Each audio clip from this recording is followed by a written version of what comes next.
We all know that governments keep secrets from their citizens. In an ideal world, we like to think that all of these lies are necessary to protect national security or avoid a panic. In most democracies, we can hope that the government will eventually declassify these secrets.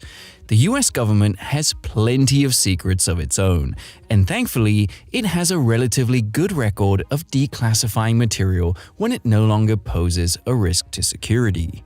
Buried in these declassified files, however, are gruesome, terrifying, and outright disturbing revelations of what the most powerful nation on Earth has gotten up to over the years.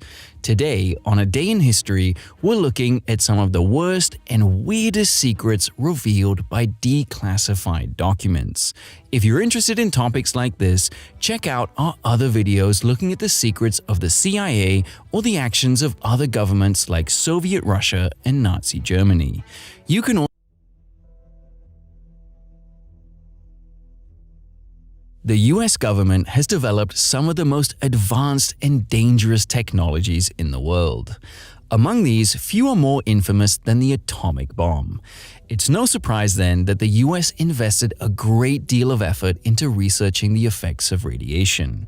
Many of these experiments were ethical and productive, but some were not, and perhaps the worst was Project Sunshine. Starting in 1953, the US wanted to know whether ongoing atomic tests were affecting the general population.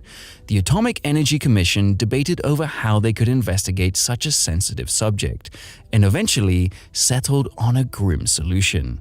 They would secretly steal bodies, mostly those of babies and children, and conduct tests on them. Members of the project were told to secretly work, quote, through personal contacts with foreign doctors, to slowly assemble samples. It would arouse less suspicion to spread out the body snatching across the world, rather than gather them all in one place. Documents record the AEC commissioner at the time claiming, if anybody knows how to do a good job of body snatching, they will really be serving their country. From Britain to Australia, US agents retrieved parts or whole bodies of young children to measure the amount of strontium-90 being absorbed into their bones. Secrecy meant that they didn't ask the parents first. Grieving parents would simply find that their child's body had mysteriously gone missing, or were fed a lie for why the body couldn't be returned to them. In one famous case reported in Britain, a mother was prevented from personally preparing her son's body for the funeral because doctors had to hide the fact that they'd removed his legs and sent them away for Project Sunshine. Scientists used the samples in experiments and produced several studies, none of which revealed the true origins of their material. The AEC maintained that the advancements in medical knowledge were worth the ethical violations. All in all, 1,500 bodies were stolen or cut up to fuel Project Sunshine's experiments. While the experiments themselves were known for decades, it was only much later that the theft of human bodies became known. In 1995, President Clinton set up a committee to investigate radiation experiments, of which Project Sunshine proved to be the most controversial. Their report concluded that while the AEC had given plenty of thought to the legality of body snatching, quote, there is no evidence that it sought to consider any independent ethical requirements for disclosure to the families of the subjects or the subjects themselves.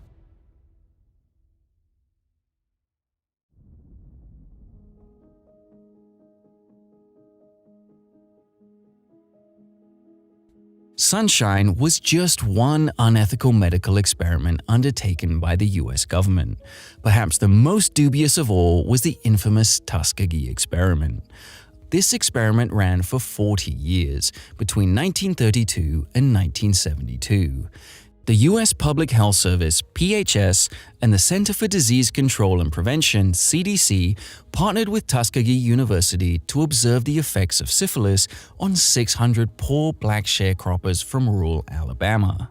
Around 400 of the subjects tested positive for the disease, with the other 200 as a control group.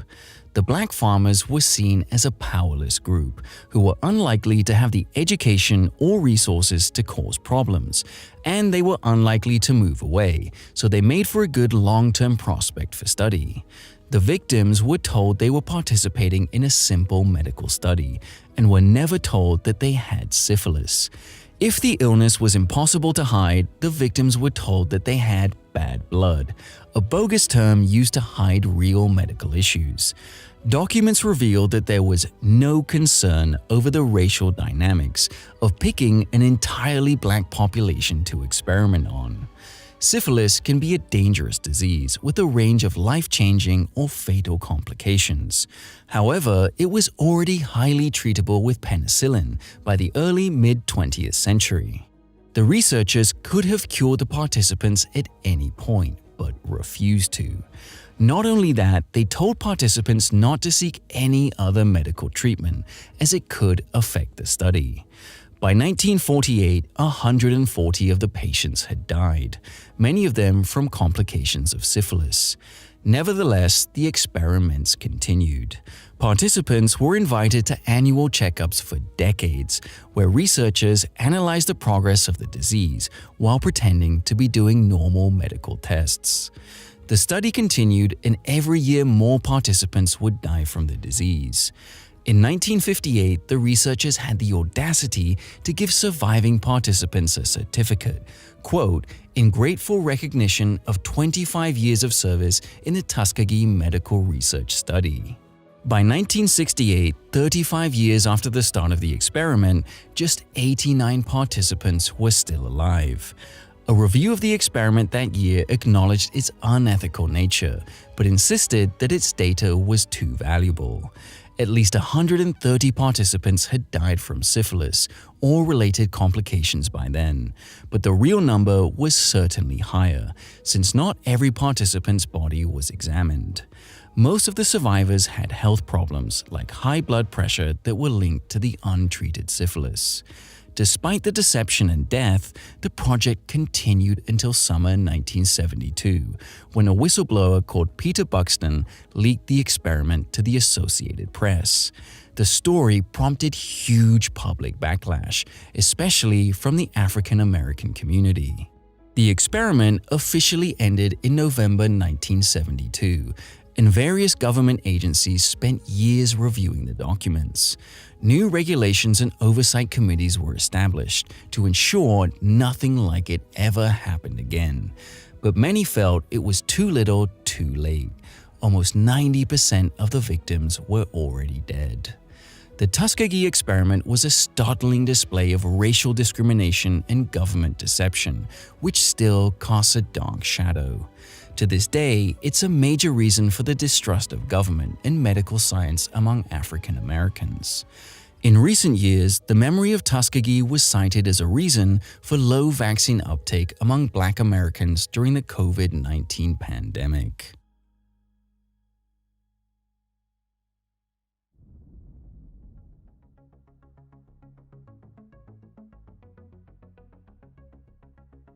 Tuskegee is far from the only government secret whose effects are still being felt today.